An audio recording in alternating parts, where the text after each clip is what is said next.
자, 이어서 얘기할 텐데요. 예, 이 부분, 즉 교회의 핵심 인물이 목회자에게 권세를 주셨다는 것은 실은 제가 목사가 되기 전에는 아주 힘있게 강의를 했던 내용이에요. 근데 내가 지금 목사가 되니까 이건 내 얘기를 하는 것 같아서 너무 쑥스러워서 못하는데, 이제 그걸 떠나서 성경 있는 그대로 얘기를 하자면 이렇습니다. 갈라디아에서 보면 갈라디아 교인이 사도 바울을 자기 이제 초대 저거잖아요. 담임 목사인데 사도 바울을 어떻게 섬겼느냐. 여기 보면은 내가 처음에 육체의 약함으로 말미암아 너에게 복음 전한 것을 너희가 아는 바라. 너희를 시험하는 것이 내 육체에 있을 때 우리가 아시잖아요. 그 사도 바울이 육체에 가시가 있었잖아요. 그 가시에 대한 여러 가지가 있어요. 근데 뭐 대표적인 거는 안질, 하나는 또한 간질인데, 안질은 아마도 사도 바울이 담메색 도상에서 예수님을 빛으로 강하게 본 후에 이게 망막이나 상에서 그랬을 거라는 얘기가 있고, 간질은 1차 전도여행 때 돌을 맞아서 거의 죽었다고 생각했는데 일어났거든요. 머리를 많이 맞아서 그때 이후로 간질 생기지 않았을까 생각하고, 또한 어떤 학자들은 너무 천재니까 천재들은 간질이 많거든요. 근데 어떤 안질이든 간질이든 사도 바울은 그게 불편해서가 아니라 사도 바울의 그 뉘앙스를 읽어보면 뭐냐면, 내가 복음을 전하는데 이 안질이든 간질이든 나의 육체의 가시가 방해가 된다는 거예요. 너무 속상하다는 거예요. 이해가 되세요? 네. 내가 하나님은 위대하시고 선하시고 모든 부분 치료하신 분이니까 지금 내 눈에서 고름이 질질 나오고 있고 눈이 뻘거면 듣는 성도들이 뭐라고 그러게요? 너나 잘 치료. 그죠? 너나 잘해라 그렇게 얘기한다는 거죠. 그래서 사도 바울을 모시고 우리 교회 강사로 왔어요. 그래서 너무 은혜롭게 근데 막 너무 은혜로워. 근데 막 올라가는 최정점에서 갑자기 사도 바울이 강당에서 팍 간절한 사람 보셨어요? 네. 얼마나 흉측합니까? 눈이 일단 돌아가니까 눈이 흰자 보이고 거품만 하고 숨 몰아쉬고 손발 막 꼬이고 1, 2분 그렇게 하면 주위가 얼마나 어수선합니까? 뻘떡이라면서 거기. 그렇게 해서 사도 왜 저러냐 그렇게 하고 있는데 1, 2분 지나서 턱 일어나서 어디까지 했지? 계속 합시다. 하나님은 그러면 뭐라고 그래요? 성도들이 너나 잘해 그러잖아요. 그게 너무 속상한 거야. 너무 속상한 거야. 내가 물론 불편이 있겠지만 사도 바울은 그 서신서에 보면 자기 육체에 받는 고통을 정말 잘 견뎠던 초인적인 사람이에요. 정말 초인적인 사람이고 그걸 은혜 가운데 견뎠는데, 이 육체의 가시는 너무 괴로운 거예요. 왜냐면 복음 전하는데 방해가 되니까. 근데 하나님이 3번 했는데 어떻게요? 안 돼. 너 그거 고쳐지면 교만해질까 봐 안 돼. 내가 지금 은혜 지금 충분해. 이렇게 얘기한 거 아니에요. 여기 보면 그걸 볼 수 있는 게 있어요. 너희를 시험하는 건 내 육체에 있을 때 너희를 업신여기지도 아니하고 버리지도 아니하고 오직 나를 어떻게요? 하나님의 천사처럼 나를 천사처럼 생겼다는 거야. 갈라디아 사람이. 와, 여러분 저희 뭐 천사같이 보입니까? 네. 아이고 황송해라. 천사는 좋아요. 그 옆에 봐요, 뭐요? 또는 그리스도 예수가 같이 봤다는 거예요. 그 담임 목사, 초대 담임 목사님을 천사처럼 어떻게 해요? 예수처럼 섬겼다는 거예요. 어느 정도냐? 내가 너에게 전하니 너희가 할 수만 있었다면 너희 눈이라도 빼어서 나에게 주었으니까. 이걸 보고 아마 안질이었을 가능성이 많다고 얘기를 해요. 눈이 너무 안 좋으니까 거기 있는 권사님이나 장로님들이 진짜 의학 기술만 있으면 내 눈을 빼서 이식해서 드리고 싶다 할 정도로 뭐야 지금 목회자를 섬기는 거예요. 그런 마음 있습니까, 여러분? 로마서 16장 13절 3절 4절 읽어볼까요? 시작. 너희는 그리스도에 안에서 나의 동역자들인 브리스가와 아울라에게 문안하라. 그들은 내 목숨을 위하여 자기의 목까지도 내어놓나니 나뿐 아니라 이방인의 모든 교회도 그들에게 감사하느라. 이 브리스와 아울라 이 부분은 내 목숨을 위해서 자기 목까지도, 자기 목숨을 주고도 나를 살릴 사람이라는 거예요.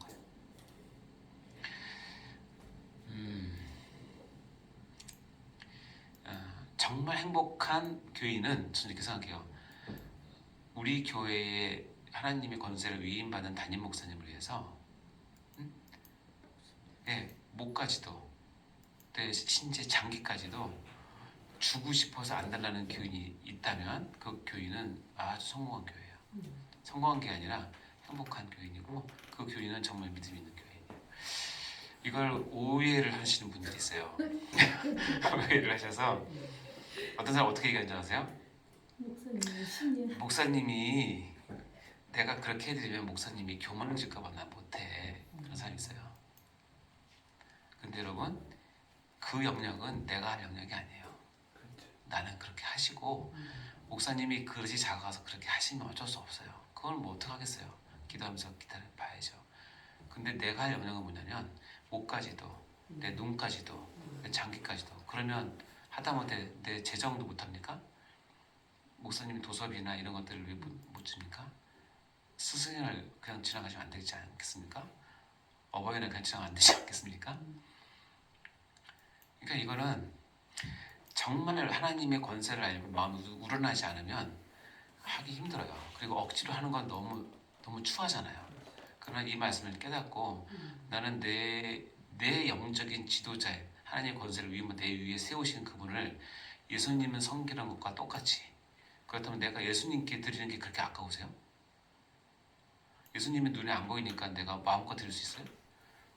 예수님은 어차피 돈 줘서 안 받으니까 안 드려요? 그렇게 하면 안 돼요. 그럼 예수님은 사랑한 게 아니에요. 예수님은 그럼 반드시 저는 그렇게 할 거라고 생각해요. 네가 나 사랑한다고? 그럼 내가 너 위에 세운 네 목사님 얼마나 사랑하는데? 네 목사님에서 1년에 한 번도 돈 10,000원도 안 주면서 날 사랑한다고 하니? 아유, 가증스럽다 이렇게 생각할지 몰라요. 그래서 뭐냐면 이거는 목사를 세우자는 뜻이 아니에요. 절대로. 그게 아니라 담임 목사님의 권세가 무엇인지를 알아야 그 목사님이 목사님 여러분 왜 그 인간적인 면이 없겠어요. 아유, 그건 너무 당연하죠. 근데 그걸 뛰어넘는 존경과 권위를 세워드리는 것이 중요하다. 이유는 뭐냐면 봐요. 교회 권세 원칙 예수 그리스도에게서 교회로 왔죠. 교회에서 담임 목사에게 왔죠. 우리 입장에서는 거꾸로 하면 돼요. 담임 목사님의 목회자의 권세를 세워드림이 어떤 것 같냐면 교회의 권세를 세우는 것 같아요. 교회의 권세를 세우는 것은 뭐가 같냐면 예수 그리스도의 권세를 세우는 것 같아요. 예수 그리스도의 권세는 내 눈에 보이지 않아요. 교회의 권세는 실제로 다가오지 않아요. 그렇게. 그러나 목회자의 권세는 내가 하는 것에서 금방금방 나타나요. 아까도 얘기했지만 우리 목사님은 너무 교만해서 내가 이거 좀만 해주면 우쭐해질 것 같아. 그래서 안 해. 이거는 내 입장에서 그렇게 생각하면 안 돼요. 그건 하나님께서 하시는 거고. 여러분 봐요. 여러분 인터넷에서 목사라는 걸 쳐보고서 나오면 기사 100개 중에서 목사에 대해서 좋은 기사가 몇 %고 안 좋은 기사가 몇 %일까요? 한번 쳐보세요. 1대고? 아니에요. 1대고도 안 돼요. 진짜 100개 중에서 한두 개가 정말 선한 거고 나머지 정말 여러분 근데 여러분 진짜 목사님이 그렇게 나빠요? 근데 왜 매스크를 안 하는 줄 아세요? 마귀는 아는 거예요. 목사의 권세를 무너뜨리면 뭘 무너뜨린다? 교회의 권세를 무너뜨릴 수 있고 교회의 권세가 무너지면 예수의 권세가 무너질 거예요. 사단이 아무리 교활하고 힘이 있어도 예수 그리스도의 권세를 직접 무너뜨릴 수는 없어요. 그건 게임도 안 되는 거예요. 그리고 사단이 아무리 힘이 있어도 웬만한 큰 교회를 통째로 교회 권세를 무너뜨릴 수는 없어요. 핵심이 뭐냐면 이것이 모인 한 사람, 한 목회, 특히 담임 목사님의 권세를 망가뜨리고 무시하게 하고 무너지면 뭐예요? 연쇄적으로 무너지는 거예요. 따라서 인터넷 보면 목사의 그런 것들, 나쁜 것들은 진짜 99%예요. 인터넷에 누가 잡고 있게요? 다 사단이 하는 거예요. 거기에 우리가 부안해동돼가지고 따라가시면 안 돼요. 물론 지금 함량 미달인 목사님이 계시죠. 그건 어쩔 수 없고 하나님께서 심판하실 거니까 맡기시고 우리는 이 말씀에 의하면 내가 섬기고 있는 교회의 담임 목사님을 정말 내 부모 이상으로 보셔야 돼요. 이렇게 얘기하면 옛날 청년들이 옛날 얘기라고 얘기하는데 아니에요. 옛날 얘기가 아니에요. 교회 역사를 봐도 다 증명된 얘기예요. 나는 그럼 두려운 게 뭐냐면 내가 그 위치가 됐을 때 나는 그걸 받으면서 너무 즐기지 않을까? 내 스스로도 너무 걱정이 돼요. 하지만 저는 그렇게 섬기는 그것을 내가 거부할 수 안 된다고 생각해요. 왜냐면 이것이 선순환이 돼야 돼요. 그를 통해서 내가 받지만 정말 감사하고 죄송한 마음을 받지만 그걸 통해서 뭐가 세워져야 돼요? 목회자의 권세가 세워져야 교회의 권세가 세워지고 그리스도의 권세가 세워져서 뭐예요? 교회가 제대로 된 하나님의 일을 할 수 있었어요. 눈에 보이는 것부터 잘하세요. 우리가 말로만 할 수 있는 예수 그리스도께 찬양하고 예수의 권세를 세우는 것은 우리가 말로 충분히 할 수 있지만 눈에 보이는 것은 목회자의 권세를 세우는 거예요. 그리고 여러분에게 한 가지 더 당부하자면 여러분이 목회자가 됐을 때 전도사님이나 목사님이나 마찬가지지만 내가 어떤 부서에서 이 권세를 받아서 일을 할 때 내가 그 받는 거를 너무 당연시키지 마세요. 네, 그러면 안 돼요. 죄송하고 너무나 죄송한 마음이지만 받으실 때 이것이 얼마나 중요한 것인지를 알려주셔야 돼요. 이해되세요? 그래서 이 권세를 받은 권세는 어떻게 행해야 되느냐 읽어볼까요? 시작.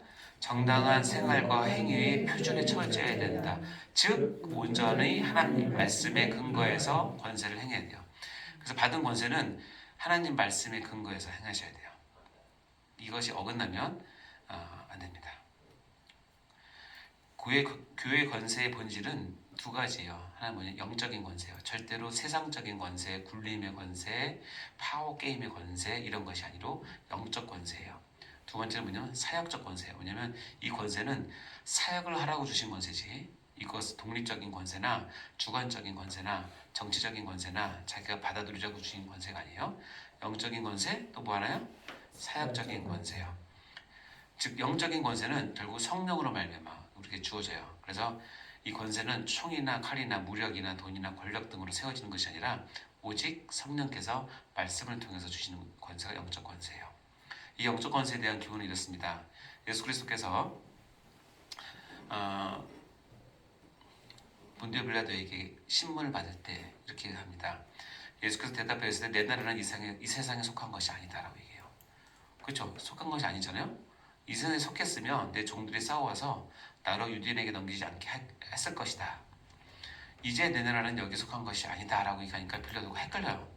아니 유대인의 왕이라고 해서 지금 제사장들이 고소해서 왔는데 네 나라 어딨냐 그러니까 내 나라 이 나라 이 땅에 없다는 거예요. 그러면 빌라도 입장에서는 김빠지는 거예요. 아니 뭐야 정신 나간 놈인가? 아니면 착한 사람인가? 아니 모함 받았나? 이렇게 생각하죠. 그러니까 빌라도가 이제 마지막으로 한 번 더 물어봐요. 야 그러면 네가 왕이 아니냐? 이 질문이 중요해요.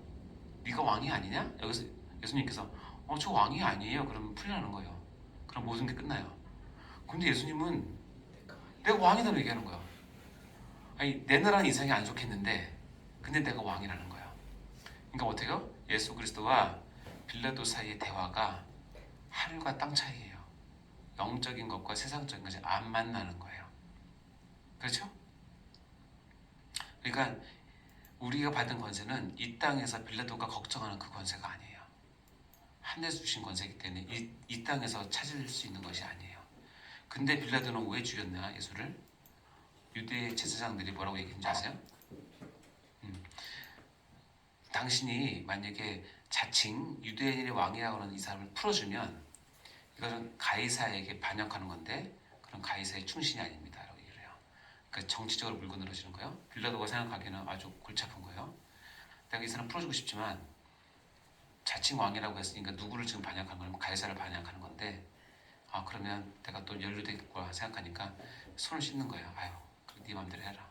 이게 빌라도가 평생 신앙국에서 씹히는 이유 중에 하나예요.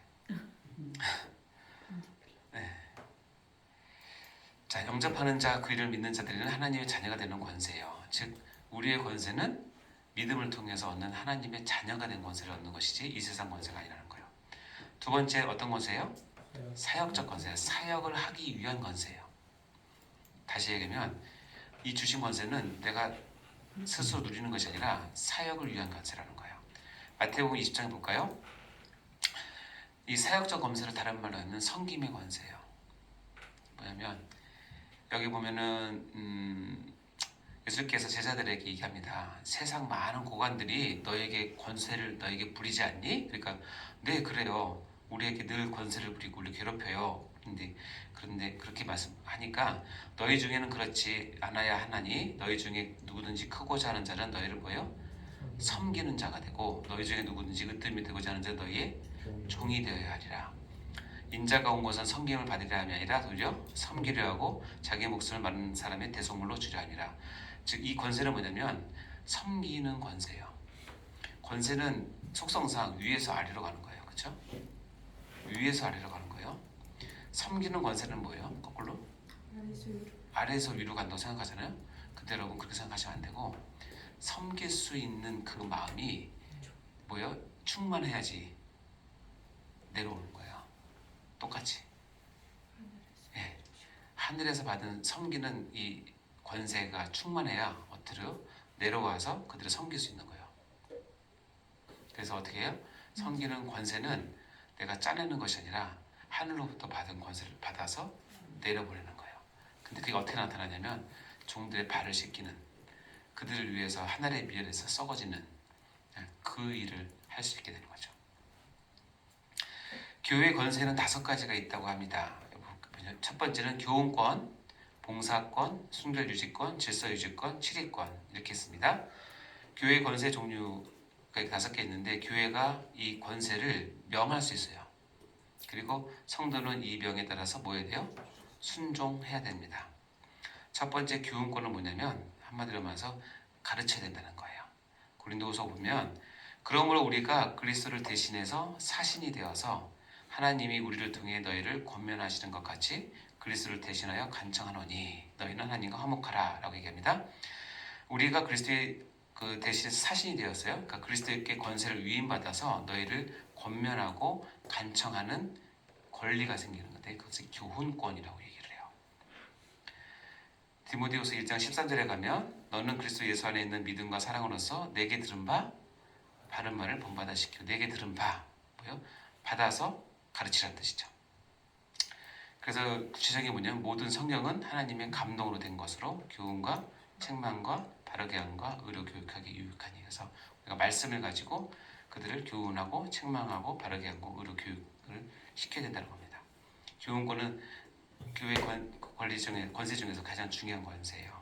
왜냐하면 하나님의 말씀은 살아있고 활력이 있어서 좌우의 어떤 검보다 예리해서 혼과 영과 및 관절과 곳을 찔러 쪼개기까지 하고 마음의 생각과 뜻을 판단하기 때문에 그리고 하나님 말씀을 가지고 교훈할 수 있는 권세가 있어요. 따라서 여러분이 교훈권을 잘 활용하셔야 되고 여러분이 이걸 하시려면 아까도 얘기했지만 말씀을 잘 갈고 닦으셔야 됩니다. 두 번째 권세는 뭐냐면 봉사권이에요. 그러니까 봉사를 명할 수 있어요. 여러분 은사 없는 사람은 교회에서 없어요. 뭐 그 말 아세요? 군뱅이도 뭐가 있다? 군뱅이도 재주는 구르는 재주가 있다 그러잖아요. 교회에 많은 사람들이 있지만 은사 없는 사람은 없어요. 반드시 은사가 있기 때문에 이 은사를 통해서 봉사할 수 있게 해야 돼요. 봉사 중에서 가장 첫 번째 봉사는 뭐냐면 예배예요. 예배를 봉사라고 얘기해요. 서비스라고 얘기하잖아요. 그래서 예배는 모든 성도들에게 반드시 해야 될 기본적인 봉사. 예배를 나오라고 명해야 돼요. 그래서 봉사권을 가지고 명하는 거예요. 그리고 양육할 수 있는 봉사, 교제할 때 하라고 봉사, 이웃 사랑을 위한 봉사, 복음 전파의 봉사를 명할 수 있어요. 그래서 봉사권이라고 얘기합니다. 세 번째, 순결 유지권이 있어요. 순결 유지권도 교회가 명할 수 있고 성도는 이에 순종해야 되는데 순결 유지권이 뭐냐면 교회에 어떤 문제가 있을 때 이것을 잘 처리하는 권세가 있다는 거예요. 고린도전서에 보면 이렇게 있습니다. 이제 내가 너에게 쓴 것은 만일 어떤 형제라 일컫는 자가 어떤 형제라 일컫는 자이기 때문에 크게 두 종류예요. 진짜 성도인데 문제를 일으킨 성도일 수도 있고 가라지 같은 성도일 수도 있어요. 근데 우리가 중요한 건 뭐예요? 이 사람이 진짜 성도인지 가라지인지 우리가 지금 알 수는 없어요. 그러니까 이거 누구라고 판단하면 안 돼요. 그가 했던 행동은 뭐냐면 음행, 탐욕, 우상숭배, 모욕, 술 취하고 소교 빼앗고 그런 사람 사귀지도 말고 쭉 하잖아요. 그럼 그다음 말이 중요한데 교회 밖에 있는 사람들을 판단하는 것이야 내게 무슨 상관이 있으리요. 교회 밖에 있는 사람들이 이런 일을 할 때 우리가 그것을 판단해도 되고 안 해도 상관없어요. 그건 상관없어요. 근데 봐요. 상관이 있어야만은 교회 안에 있는 사람들이야 너희가 판단하지 아니하랴. 자, 이 말은 교회 안에 이런 사람들 판단하라는 거예요? 판단하지 말라는 거예요? 판단하지 말라? 판단하라? 우리 권사님은 판단하라는 뜻이에요? 말라는 뜻이에요? 말라. 판단하라고 판단하지 아니하라. 이건 국어예요. 성경 국어. 교회 안에 있는 사람들이야 너희가 판단하지 아니하랴. 판단하고 있는 거지. 반드시 판단해라는 거예요. 이 판단이라는 말이 우리가 선입견이 있어요. 그래요. 판단은 나쁜 거. 난 판단하지 마. 그거는 어떤 뜻이냐면 어떤 선입견을 갖고 그 사람을 깎아내리거나 그렇게 하지 말라는 뜻이고 이 판단은 뭐냐면 분별하라는 뜻이에요. 왜 분별하냐면 이 사람들로 인해서 교회의 순결이 깨지기 때문에 그래서 이런 사람들은 반드시 너희가 분별해서 조치를 취해줘야 된다. 무엇을 위해서? 교회의 순결을 지키기 위해서. 그럼 이걸 하려면 이것을 시행하는 우리 성도들이나 교육자들이나 목사님들이 상당히 분별력이 필요하겠죠. 쉽지 않아요. 밖에 있는 사람들은 하나님 심판하시려니와 이 악한 사람은 너희가 결정을 해서 내쫓으라고 돼 있어요. 자, 근데 어떻게 하냐면 밑에 봐요. 그러나 원수와 같이 생각하지 말고 어떻게? 형제처럼. 이게 쉽지 않아요. 분별하고 판단해서 내쫓지만 뭐처럼? 형제처럼. 이 말은 뭐냐면 언제든지 돌이키면 뭐해라? 받아줘라. 여러분 가정에서 여러분 자녀가 속색이죠. 참 말도 안 되는 거고 속색이고 때로는 좀 심각하게 속색했어요. 이건 진짜 경찰에 가면 큰일 나겠다. 있어요. 그래서 우리가 혼내죠. 여러 가지 이유로 혼내요. 뭐 용돈도 삭감하고 매도 때리고 뭐 어떤 혼내잖아요. 그렇게 막 혼내면서 화나면 당장 나가 막 그러잖아요. 근데 나가 그래놓고 나가길 바래요? 그런 사람 없죠. 당장 나가 그래서 진짜 나가서 3일째 안 들어오는데 아유 좋다 시원하다 이런 사람 없어요. 부모가 당장 나가라 이거는 자기 아버지의 마음을 표현하는 것이고 그만큼 내가 화났으니 잘해라는 뜻 아니에요? 형제와 같이 건면하래요. 이게 굉장히 어려워요. 그러니까 어떻게 해요? 교회의 질서도 유지하되 이 한 영혼을 버리지 않는 범위 내에서 잘 하셔야 된다는 거예요. 그게 순결 유지권이에요. 질서 유지권이 있어요. 교회의 질서를 유지를 해야 됩니다. 하나님은 무질서의 하나님이 아니세요. 오직 화평의 하나님이시고 모든 성도가 교회에서 함과 같이 40절에 보면 모든 것을 품위 있게 하고 뭐 있게 하라? 질서를 가지고 해라. 그래서 이 무질서는 하나님께서 교회를 이끄시는 데서 가장 싫어하시는 거예요. 질서 깨는 거. 질서 없이 하는 것은 하나님께서 제일 싫어하십니다. 여기 보면 이유는 뭐냐면 사도행전 20장에 보면 이렇게 얘기합니다. 여러분은 자기를 위하여 또는 온 양떼를 위해서 삼가라. 성령이 그들 가운데 여러분을 감독자로 삼았어요. 자, 성령님께서 저와 여러분을 이 교회의 교역자, 또는 전도사, 목사 그리고 세웠어요. 마을에 가서 이유가 있지만 여기 보면 하나님이 자기 피로 사신 교회를 보살피게 하셨는데 내가 떠난 후에 사도 바울이 떠난 후에 누가 반드시 온다? 사나운 이리가 반드시 온다는 거예요. 사나운 이리가 반드시 와서 양떼를 해칠 때 그들을 보호하기 할 목적으로 하신 조치가 뭐냐면 감독자를 세웠다는 거예요. 따라서 내가 교회에 감독자 역할, 즉 교역자로 부름받아서 있다면 뭐라냐면 언제든지 우리 교회 공동체는 사나운 이기가 들어올 수 있기 때문에 그걸로부터 보호를 해줘야 된다는 거예요. 교회의 질서를 지키라는 거예요. 흔들리지 않게 하라는 거예요. 그것을 교회에서 하는 것이 질서 유지권이라고 얘기합니다. 만약 7위권은 뭐냐면 교회가 7위를 하는 거예요. 이거는 요즘엔 잘 안 하지만 7위하는 방법이 이렇게 됩니다. 첫 번째는 너와 그 사람만 상대해서 얘기를 해요. 처음에 가서 들으면 형제를 얻는 것이고 안 들으면 어디요? 한두 사람 증인을 데리고 가서 그렇게 말을 시켜요. 권면해요. 그래서 이 두세 증인이 그 말을 통해서 얘가 뭘 잘못했는지 확증을 시켜줘요. 돌아오면 형제를 얻는 것이고 거기서 안 돌아오면 어떻게 해요? 교회에 말을 해서 교회에서 이제 공식적으로 이것을 다스리게 합니다. 그래서 7위권이라고 얘기합니다. 교회의 말도 듣지 않으면 이방인과 세기처럼 여기는 겁니다. 교회의 7위 순서는 뭐 대략 이렇습니다. 뭐 여러 가지가 있지만 제일 처음에 권고를 하고 그 권고를 통해서 제일 처음에 내리는 게 뭐냐면 성찬금지, 수찬금지라고 그래요. 그러니까 성찬식에 참여를 안 하게 해요. 여러분 교회는 성찬식 몇 번에 1년에? 두 번? 6번? 꽤 많이 하네. 예. 뭐 2번, 6번 해봐야 2달에 한 번, 6개월에 한 번이잖아요. 그때 안 가도 좋죠. 근데 여기 성찬금지는 초대교회는 매일 했어요. 매일 아침 저녁 모일 때마다 했어요. 그게 뭐냐면 잔을 다 드리는데 얘만 안 줘. 성도 여러분, 우리 저기 A 집사님은 이번에 공고를 받아서 앞으로 수찬금지입니다. 그러면 떡도 안 줘, 잔도 안 줘. 그런데 예배는 참석했어. 마음이 어떨 것 같아요? 썰렁하죠. 따당하죠. 그래서 이제 제가 그거 하는 거예요. 아, 내가 좀 잘못했구나. 왜냐면 옛날에는 성찬은 우리처럼 아니라 성찬은 정말 생명처럼 여겼거든요. 초대교회는. 그리고 카톨릭도 그랬고. 근데 우리는 요즘에는 뭐 그렇지 않은데 성찬 금지는 굉장히 큰 징벌 중에 하나인데 첫 번째가 그거고 이걸 안 들으면 정직 모든 직분을 다 내려놓게 하고 그리고 이제 파문을 경고합니다. 경고할 때 노회에 보고를 하고 노회에서 사인 오케이 하면 그때까지 기다렸다가 회개하지 않으면 파문을 당해서 결정을 하고 내쫓는 게 출교 이런 순서로 합니다. 여러분 출교를 하면 요즘 출교한 성도들이 가서 뭐 합니까? 다른 교회 가죠. 그러니까 이것을 안 하는 이유는 뭐냐면 어차피 교회를 뺏겠다 생각을 예를 들어 볼까요? 예를 들어서 이 경기도 남부 쪽에 교회가 예를 들어 시온교회 딱 하나예요. 근데 거기서 내가 만약에 출교를 당해. 그 예배 한번 드리려면 부산까지 가야 돼. 그러면 얼마나 떨리겠어요 이거?